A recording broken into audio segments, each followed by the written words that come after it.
आखिर द्रौपदी पांचों पांडवों के साथ संभोग कैसे करती थी? आज के समय में एक पति को चलाना बहुत मुश्किल होता है, लेकिन द्रौपदी 5 पांडवों को कैसे समय देती थी? दोस्तों, महाभारत केवल एक युद्ध की कहानी नहीं है। यह प्रेम, सत्ता, त्याग, धर्म, कर्म और नियति का खेल है। यह वह ग्रंथ है जिसमें धर्म की परिभाषाएं बार बार बदली, जहां रिश्तों की सीमाएं तय की गई और जहां एक स्त्री ने 5 पांडवों के साथ विवाह कर अपने जीवन को धर्म और मर्यादा के बीच संतुलित किया। द्रौपदी कोई साधारण स्त्री नहीं थी। वह उन 5 पांडवों के जीवन में एक अलग अलग भूमिका निभाने वाली एक शक्ति थी। यह कहानी है 5 पांडवों की महारानी द्रौपदी की, एक ऐसी स्त्री जिसने न केवल अपने समय की सामाजिक मान्यताओं को चुनौती दी, बल्कि प्रेम, मर्यादा और कर्तव्य के बीच एक अनोखा संतुलन स्थापित किया। सवाल यह है कि आखिर कैसे एक स्त्री 5 पति के साथ दाम्पत्य जीवन जी सकती थी? क्या यह केवल भाग्य का खेल था या इसके पीछे छिपा था कोई गहरा रहस्य?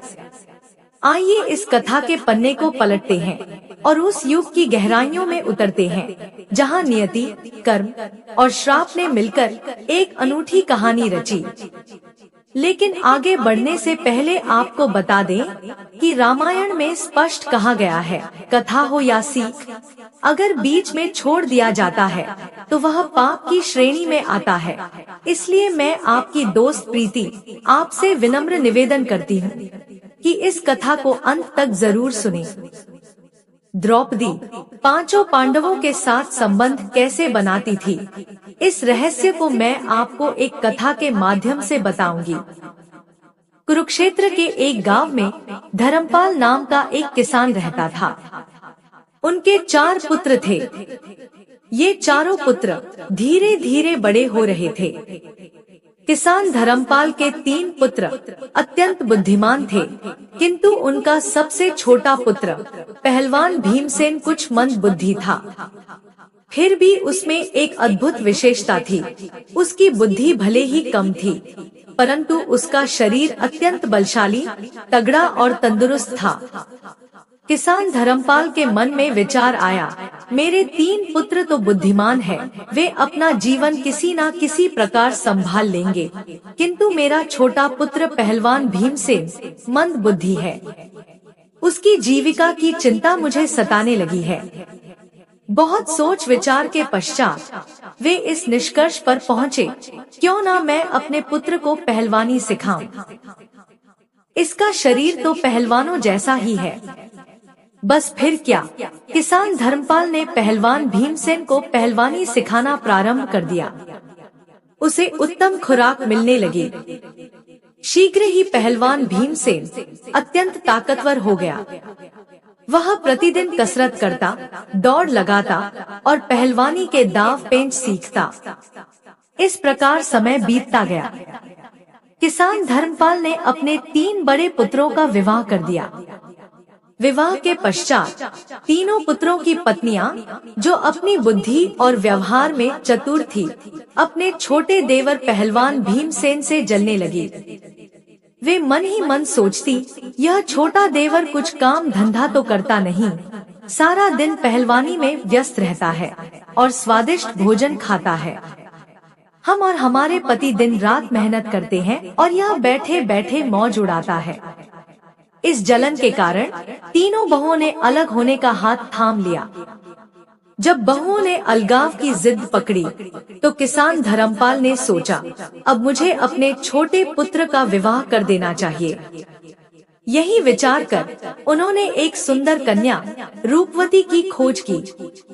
रूपवती इतनी सुंदर थी कि समस्त कुरुक्षेत्र में कोई भी नारी उसकी समानता नहीं कर सकती थी। साथ ही वह 14 विद्याओं में निपुण थी। इस प्रकार पहलवान भीमसेन का विवाह रूपवती के साथ संपन्न हुआ। विवाह के पश्चात किसान धर्मपाल ने अपने चारों पुत्रों को अलग अलग कर दिया ताकि घर में कोई विवाद ना हो। 3 बड़े पुत्र जो बुद्धिमान थे, खेती और अन्य कार्यों में मेहनत कर अच्छा जीवन यापन करने लगे, किंतु पहलवान भीमसेन का वही कार्य था, स्वादिष्ट भोजन करना और पहलवानी में समय बिताना। शीघ्र ही उसकी आर्थिक स्थिति डगमगाने लगी। पहलवान की पत्नी रूपवती उससे प्रतिदिन झगड़ने लगी, तुम कोई काम धंधा नहीं करते, सारा दिन खाली बैठे रहते हो और स्वादिष्ट भोजन की मांग करते हो, ऐसे में हमारा गुजारा कैसे होगा। इस प्रकार पति पत्नी में विवाद होने लगा। एक दिन विदुषी रूपवती ने अपने पति से कहा, तुम ऐसा करो कि हस्तिनापुर के राजा कोटक के पास जाओ और उनसे नौकरी मांगो। पहलवान भीमसेन बोला, यह तुम क्या कह रही हो रूपवती, मुझे तो केवल कुश्ती लड़ना और भोजन करना आता है, इसके अतिरिक्त कोई कार्य मुझे नहीं आता। राजा कोटक के यहाँ मुझे नौकरी कैसे मिलेगी, और यदि मिल भी गई तो मैं क्या करूँगा। रूपवती ने समझाया, तुम चिंता मत करो, मेरे कहे अनुसार कार्य करो। राजा कोटक के पास जाओ और कहो कि मुझे लखटकिया की नौकरी चाहिए। पहलवान भीमसेन अपनी पत्नी की बात सुनकर उदास मन से हस्तिनापुर के राज दरबार की ओर चल पड़ा। जब वह राज दरबार पहुंचा, तो राजा कोटक ने देखा कि एक बलशाली पहलवानों जैसा शरीर वाला पुरुष उनके समक्ष खड़ा है। राजा कोटक ने समझ लिया कि यह नौकरी की तलाश में आया होगा। उन्होंने पूछा, हे पुरुष, तुम यहाँ किस लिए आए हो। पहलवान भीमसेन बोला, महाराज मुझे नौकरी चाहिए। राजा कोटक ने पूछा, अच्छा ठीक है, बताओ तुम क्या कर सकते हो। पहलवान भीमसेन ने उत्तर दिया, महाराज जो कार्य आपसे ना हो, आपकी सेना से भी ना हो, आपके मंत्रियों से भी ना हो, वह कार्य मैं करूँगा, किंतु इसके बदले मुझे प्रतिदिन 1 लाख टका वेतन चाहिए।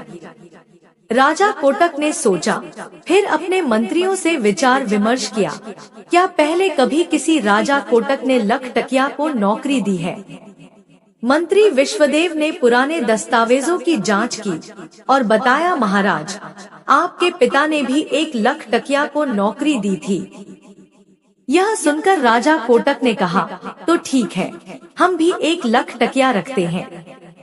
यही सोचकर उन्होंने पहलवान भीमसेन को लखटकिया के रूप में नौकरी दे दी। पहलवान भीमसेन बोला, महाराज मुझे रहने के लिए एक उत्तम कक्ष दीजिए। जब भी कोई ऐसा कार्य हो जो आपसे, आपकी सेना से या आपके मंत्रियों से ना हो, तो मुझे खबर भेजकर बुलवा लीजिएगा।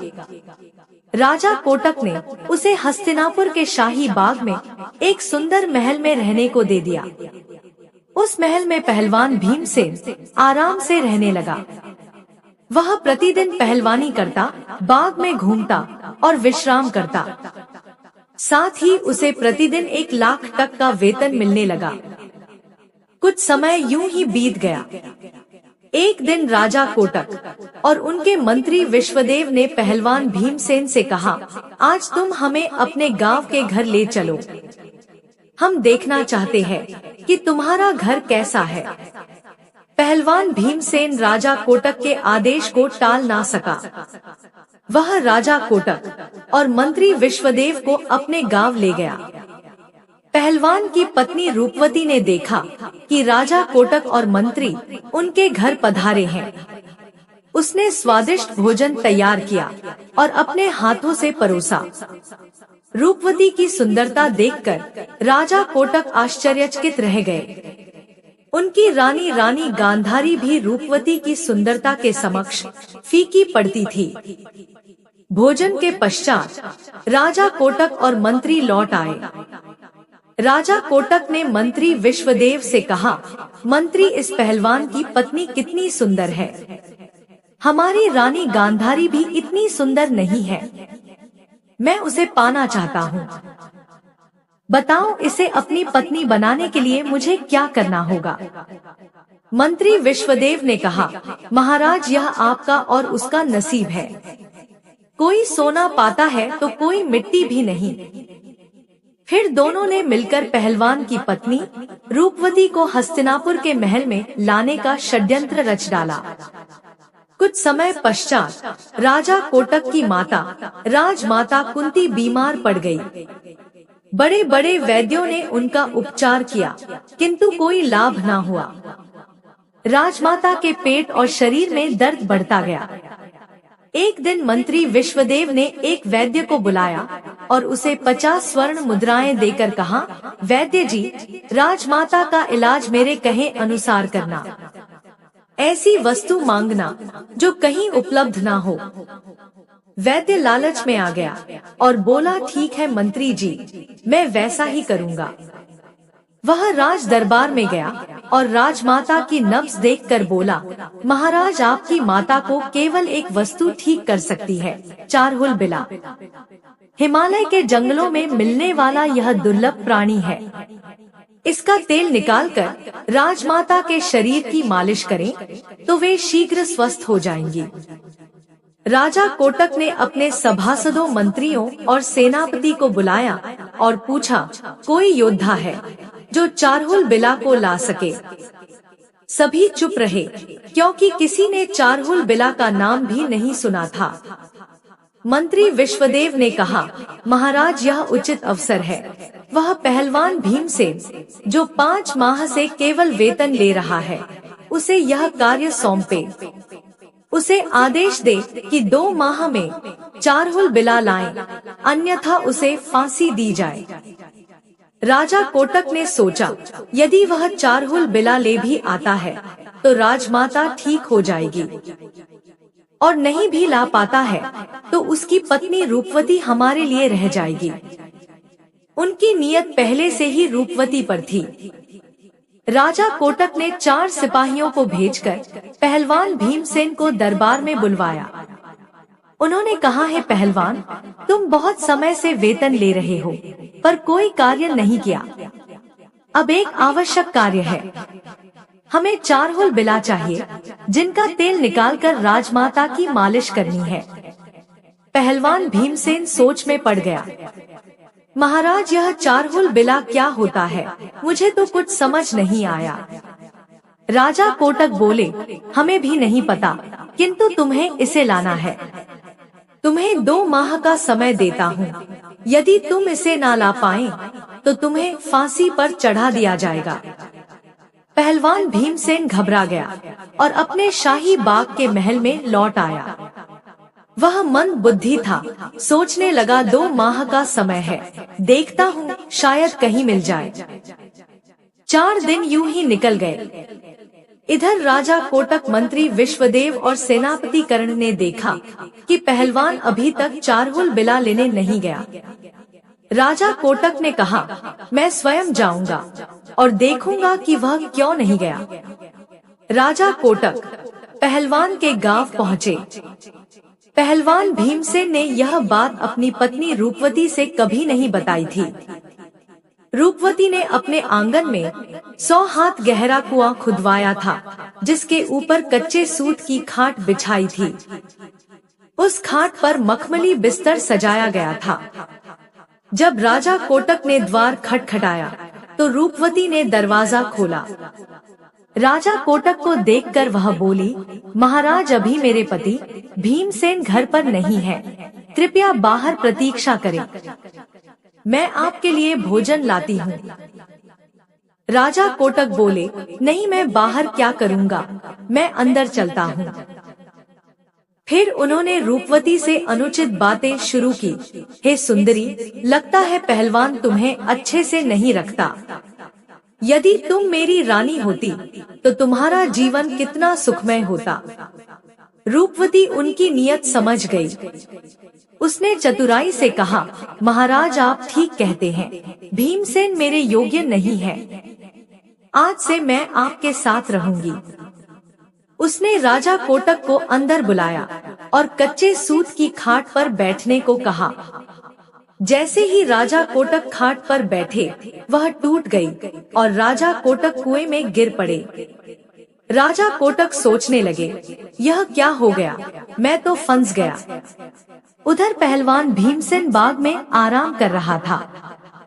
सुबह होने पर रूपवती ने अपने जेठ और देवर के पुत्रों को बुलाया और कहा कि कुएं में एक व्यक्ति है, उसे निकालो और मैं तुम्हें 2 स्वर्ण मुद्राएं दूंगी। पुत्रों ने राजा कोटक को बाहर निकाला।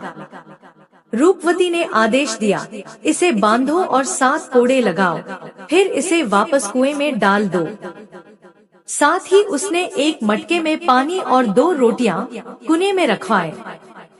यह अब नियम बन गया।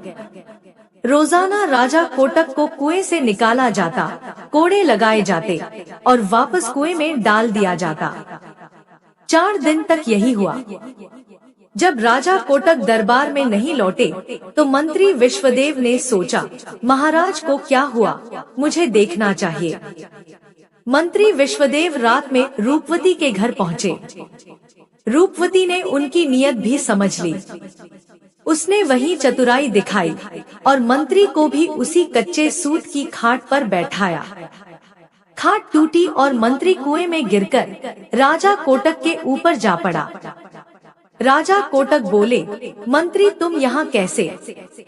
मंत्री ने कहा, महाराज आप यहाँ, मैं तो आपको ढूंढने आया था। सुबह रूपवती ने फिर पुत्रों को बुलाया। राजा कोटक और मंत्री को निकाला गया। दोनों को 50-50 कोड़े लगाए गए और वापस कुएं में डाल दिया गया। एक मटका पानी और 4 रोटियां उनके लिए रखी गई। 12 दिन यूं ही बीत गए। अब सेनापतिकरण ने सोचा, राजा कोटक और मंत्री दोनों नहीं लौटे, वह भी अब मुझे ही देखना चाहिए। रूपवती ने उसकी नीयत भी भांप ली और उसे भी उसी खाट पर बैठाया। खाट टूटी और सेनापतिकरण कुएं में गिरकर राजा कोटक और मंत्री के पास जा पहुंचा। सुबह रूपवती ने पुत्रों को बुलाया। राजा कोटक, मंत्री और सेनापति को निकाला गया। रूपवती ने आदेश दिया, कैदी 1 को 200 कोड़े, नंबर 2 को 300 कोड़े और नंबर 3 को 400 कोड़े लगाओ। कोड़ों की मार से उनकी चमड़ी उधर गई। फिर उन्हें वापस कुएं में डाल दिया गया और 6 रोटियां और 1 मटका पानी रखा गया। अब कोतवाल शकुनी ने सोचा, राजा कोटक, मंत्री और सेनापति कोई नहीं लौटे, मुझे देखना चाहिए कि आखिर क्या हुआ है। वह भी रूपवती के घर पहुंचा। रूपवती ने उसकी नीयत समझी और उसे भी उसी खाट पर बैठाया। खाट टूटी और कोतवाल शकुनी कुएं में गिर पड़ा। सुबह चारों को निकाला गया। प्रत्येक को 50-50 कोड़े लगे और वापस कुएं में डाल दिया गया। अब 8 रोटियां और 1 मटका पानी उनके लिए रखा गया। यह अब दैनिक नियम बन गया। चारों बीमार पड़ने लगे। इधर पहलवान भीमसेन को चिंता सताने लगी। यदि मैं चारहुल बिला नहीं लाया तो राजा कोटक मुझे फांसी दे देगा। वह निराश होकर अपनी पत्नी रूपवती के पास गया। रूपवती ने पूछा, क्या बात है, तुम इतने उदास क्यों हो? पहलवान भीमसेन ने सारी बात बताई कि महाराज ने मुझसे चारहुल बिला मांगे हैं, जो हिमालय के जंगलों में मिलते हैं। उनका तेल निकालकर राजमाता की मालिश करनी है। रूपवती हंसी, बस इतनी सी बात?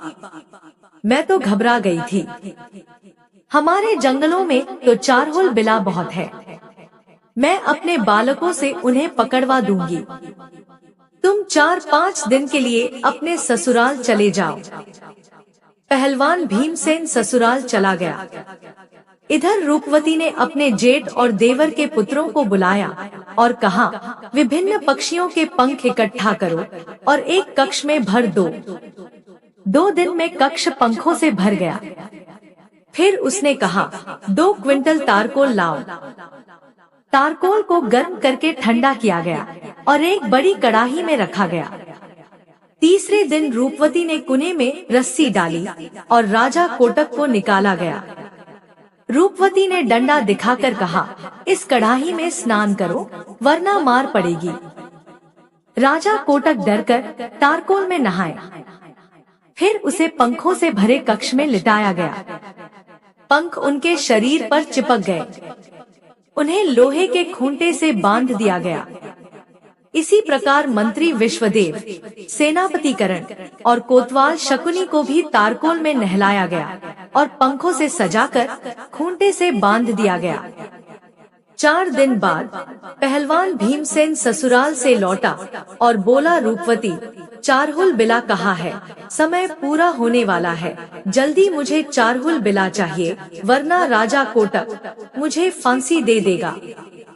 रूपवती ने कहा, घबराओ मत, देखो चारहुल बिला बंधे हैं, इन्हें ले जाओ और एक डंडा साथ रखो।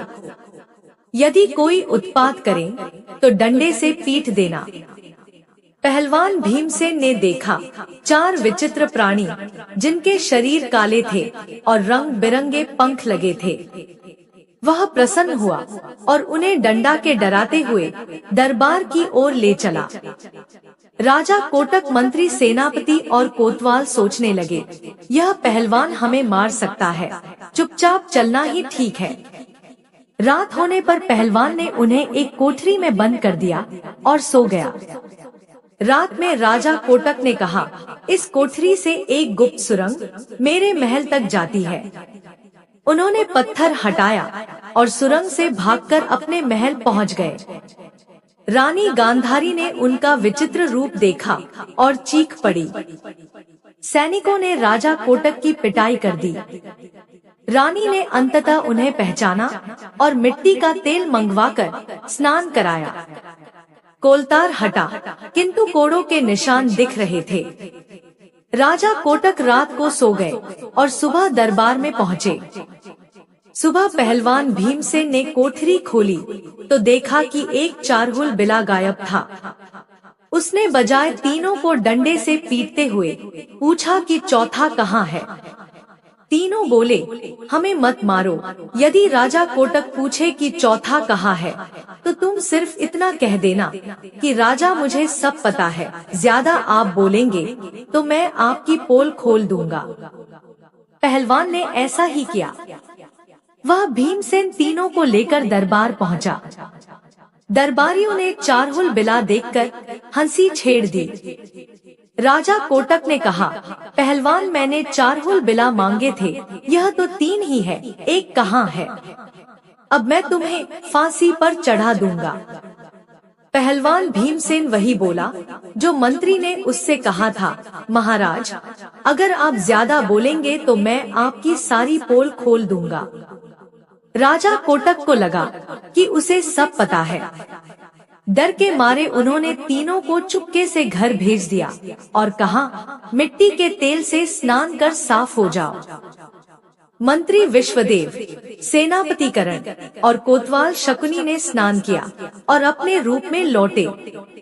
उन्होंने आपस में विचार किया, यदि हमने पहलवान की पत्नी को पाने की इच्छा ना की होती तो यह दुर्दशा ना होती। यह रहस्य गुप्त रखना ही ठीक है। इस प्रकार पहलवान भीमसेन आनंद से राजा कोटक के यहाँ नौकरी करता रहा। तो मेरी प्यारी बहनों और उनके हैंडसम भाइयों, यह कथा सिखाती है कि पराई स्त्री और धन के पीछे कभी ना भागो। जो लोग कामी, लालची, धर्म से अज्ञान और ईश्वर का भय ना रखने वाले होते हैं, वे दूसरों की स्त्री और धन पर बुरी नजर डालते हैं। ऐसे लोगों से सदा बचो, वरना व्यर्थ की मुसीबत में पड़ जाओगे। तो दोस्तों, अब हम जानेंगे कि द्रौपदी 5 पांडवों के साथ संबंध कैसे बनाती थी। महाभारत की कथा में द्रौपदी का जन्म अपने आप में एक चमत्कार था। पांचाल नरेश द्रुपद, जो अपने पुराने मित्र और बाद में शत्रु बने गुरु द्रोणाचार्य से पराजित हो चुके थे, अपने अपमान का बदला लेना चाहते थे। इसके लिए उन्होंने एक महान यज्ञ का आयोजन किया। इस यज्ञ की अग्नि से एक पुत्र धृष्टद्युम्न और एक कन्या द्रौपदी प्रकट हुई। द्रौपदी का रूप ऐसा था मानो साक्षात कमल की पंखुड़ियों से बनी हो। सांवला रंग, घुंघराले बाल और आंखें जो किसी को भी मंत्रमुग्ध कर दे। ब्राह्मणों ने उनकी सुंदरता देखकर कहा, यह कन्या कृष्ण के समान तेजस्वी है। और इसलिए उनका नाम पड़ा कृष्णा। क्योंकि वे द्रुपद की पुत्री थी तो उन्हें द्रौपदी कहा गया। लेकिन क्या आप जानते हैं कि द्रौपदी का भाग्य केवल सुंदरता तक सीमित नहीं था। उनके जन्म के साथ ही उनके जीवन में एक ऐसी नियति लिखी गई जो उन्हें 5 पतियों की पत्नी बनाएगी। जब द्रौपदी विवाह योग्य हुई तो राजा द्रुपद ने उनके लिए एक भव्य स्वयंवर का आयोजन किया। स्वयंवर की शर्त थी कि जो वीर जल में तैरती मछली की छाया को देखकर उसकी आंख भेद देगा वही द्रौपदी का पति बनेगा। उस समय पांडव वनवास में थे और ब्राह्मण वेश में जीवन यापन कर रहे थे। अर्जुन जो धनुर्विद्या में निपुण थे, उन्होंने यह शर्त पूरी की और द्रौपदी ने उनके गले में वरमाला डाल दी। लेकिन कहानी यहीं खत्म नहीं होती। जब अर्जुन द्रौपदी को लेकर अपनी माता कुंती के पास पहुँचे तो एक अनोखी घटना घटी। अर्जुन ने माता कुंती से कहा, माँ देखो हम क्या लाए हैं। माता कुंती जो उस समय रसोई में व्यस्त थी, उन्होंने बिना देखे कहा, जो भी लाए हो उसे 5 भाइयों में बांट लो। यह उनकी रोजमर्रा की आदत थी, क्योंकि पांडव भिक्षा में जो कुछ लाते उसे कुंती बराबर बांट देती थी। लेकिन जब उन्होंने पीछे मुड़कर देखा तो उनके सामने द्रौपदी खड़ी थी। कुंती अपनी भूल पर व्यथित हुई, लेकिन उनके वचन को मिथ्या होने से बचाने के लिए पांडवों ने एक असाधारण निर्णय लिया कि द्रौपदी 5 पांडवों की पत्नी बनेंगी। अब सवाल उठता है कि द्रौपदी ने 5 पतियों के साथ अपने वैवाहिक जीवन को कैसे संभाला। क्या यह केवल माता कुंती के वचन का पालन था या इसके पीछे कोई और रहस्य था? महर्षि वेदव्यास ने इस रहस्य को खोला। उन्होंने बताया कि द्रौपदी अपने पूर्व जन्म में एक तपस्विनी थी, जिन्होंने भगवान शिव की कठोर तपस्या की थी। तपस्या से प्रसन्न होकर शिव जी ने उन्हें वर मांगने को कहा। द्रौपदी ने एक ही पति में 5 गुणों की कामना की। धर्म का ज्ञान, अपार बल, धनुर्विद्या में निपुणता, नक्षत्रों का ज्ञान और अनुपम सौंदर्य। शिव जी ने उनकी इच्छा को समझा, लेकिन वरदान देते हुए कहा, तुम्हारी मनोकामना अगले जन्म में पूरी होगी और तुम्हें 5 पति प्राप्त होंगे जो इन गुणों के प्रतीक होंगे। द्रौपदी ने एक पति की कामना की थी, लेकिन शिव जी का वरदान अटल था। इस प्रकार द्रौपदी को इस जन्म में युधिष्ठिर, भीम, अर्जुन, नकुल और सहदेव के रूप में 5 पति मिले, जो क्रमशः धर्म, बल, धनुर्विद्या, नक्षत्र, ज्ञान और सौंदर्य के प्रतीक थे। द्रौपदी ने इस असाधारण स्थिति को स्वीकार किया, लेकिन एक शर्त रखी कि वे 5 पांडवों की महारानी रहेंगी और कोई अन्य स्त्री इस स्थान को नहीं लेगी। पांडवों ने उनकी शर्त मान ली और उनका विवाह क्रमशः युधिष्ठिर, भीम, फिर अर्जुन, नकुल और सहदेव के साथ संपन्न हुआ। लेकिन यह वैवाहिक जीवन इतना सरल नहीं था। द्रौपदी और पांडवों ने मिलकर एक अनुशासन व्यवस्था बनाई। महर्षि नारद के सुझाव पर यह नियम बना कि द्रौपदी प्रत्येक वर्ष एक पांडव के साथ समय बिताएगी और उस दौरान अन्य पांडव उनके कक्ष में प्रवेश नहीं करेंगे। यदि कोई इस नियम का उल्लंघन करता है तो उसे 1 वर्ष का वनवास भोगना पड़ेगा। इस नियम ने उनके दाम्पत्य जीवन में संतुलन और मर्यादा बनाए रखी। दोस्तों, क्या द्रौपदी का मन 5 पांडवों से पूरी तरह से संतुष्ट था? एक कथा के अनुसार द्रौपदी के हृदय में एक सत्य छिपा था। वनवास के दौरान जब पांडव एक जंगल से गुजर रहे थे, द्रौपदी ने एक जामुन का फल तोड़ा जो एक ऋषि के 12 वर्षों के उपवास के लिए था। भगवान श्री कृष्ण ने उन्हें बताया कि इस फल को वृक्ष पर वापस लगाने के लिए उन्हें अपने जीवन का सबसे गहरा सत्य बताना होगा। पांडवों ने एक एक कर अपने सत्य बताए, लेकिन फल नहीं लगा। तब द्रौपदी ने स्वीकार किया कि उनके हृदय में अर्जुन के प्रति विशेष प्रेम था और साथ ही उन्होंने यह भी कबूल किया कि स्वयंवर से पहले वे अंगराज कर्ण के प्रति आकर्षित थी। लेकिन कर्ण के सूत पुत्र होने के कारण उन्होंने उनसे विवाह का विचार त्याग दिया। इस सत्य के प्रकट होने पर जामुन का फल वृक्ष पर पुनः लग गया। यह कथा हमें सिखाती है कि सत्य को छिपाने से मनुष्य को अंततः कष्ट उठाना पड़ता है और सत्य के सामने आने पर ही मुक्ति मिलती है। एक अन्य प्रसंग में द्रौपदी के जीवन से जुड़ा एक रोचक श्राप भी सामने आता है। एक बार जब अर्जुन द्रौपदी के साथ एकांत में थे तो उन्होंने अपनी पादुकाएं कक्ष के द्वार पर रखी थी, जैसा कि नियम था। लेकिन एक कुत्ते ने खेल खेल में उनकी पादुकाएं उठा लिया। उसी समय भीम कक्ष की ओर आए और पादुकाएं ना देखकर वे अंदर चले गए। द्रौपदी को यह देखकर क्रोध और लज्जा हुई और उन्होंने कुत्ते को श्राप दिया कि जैसे आज उन्हें इस स्थिति में देखा गया है, वैसे ही कुत्ते भी संसार के सामने ऐसी स्थिति में दिखाई देंगे। यही कारण माना जाता है कि कुत्ते खुले में सहवास करते हैं। अब हम जानेंगे द्रौपदी पांचों पांडवों के साथ संबंध कैसे बनती थी। दोस्तों, यहाँ एक महत्वपूर्ण प्रश्न उठता है कि द्रौपदी ने पांचों पांडवों के साथ अपने संबंध कैसे निभाए। महाभारत के अनुसार द्रौपदी को महर्षि वेदव्यास से वरदान प्राप्त था। इस वरदान के कारण जब भी वे एक पांडव के साथ संबंध बनाने के बाद दूसरे पांडव के पास जाती तो वो पुनः कुंवारी हो जाती थी। यह वरदान उनके वैवाहिक जीवन को पवित्र और मर्यादित बनाए रखने में सहायक था। प्रत्येक पांडव के साथ द्रौपदी ने पतिव्रता धर्म का पालन किया। युधिष्ठिर के साथ उन्होंने धर्म और नीति की चर्चा की। भीम के साथ उनकी रक्षा और साहस का अनुभव किया। अर्जुन के साथ धनुर्विद्या और युद्ध कौशल की गहराई देखी। नकुल के साथ सौंदर्य और प्रकृति के प्रति प्रेम को जाना और सहदेव के साथ नक्षत्रों और ज्ञान की गहराइयों में उतरी। इस प्रकार द्रौपदी ने प्रत्येक पांडव के साथ एक अनूठा और संतुलित संबंध बनाया, जिसमें प्रेम, सम्मान और कर्तव्य का समन्वय था। द्रौपदी का जीवन हमें यह सिखाता है कि प्रेम, कर्तव्य और सत्य के बीच संतुलन बनाना आसान नहीं है। उन्होंने 5 पतियों के साथ अपने दाम्पत्य जीवन को मर्यादा और धर्म के साथ निभाया, लेकिन उनके हृदय में भी मानवीय भावनाएं थी।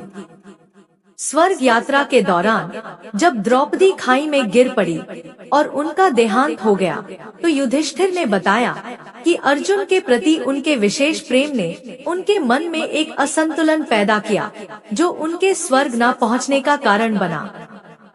प्रिय दर्शकों, द्रौपदी की यह कथा हमें सिखाती है कि जीवन में सत्य को छिपाने से कठिनाइयां आती है और प्रेम व कर्तव्य का संतुलन ही सच्चा धर्म है। द्रौपदी ने 5 पांडवों के साथ अपने संबंधों को न केवल मर्यादा के साथ निभाया, बल्कि प्रत्येक पांडव के साथ एक अनूठा बंधन बनाया, जो उनके व्यक्तित्व के गुणों को पूरक करता था। उनकी कहानी हमें यह भी बताती है कि नियति के सामने कोई नहीं टिक सकता, लेकिन साहस और धर्म के साथ हर चुनौती का सामना किया जा सकता है। आपको द्रौपदी की यह कथा कैसी लगी?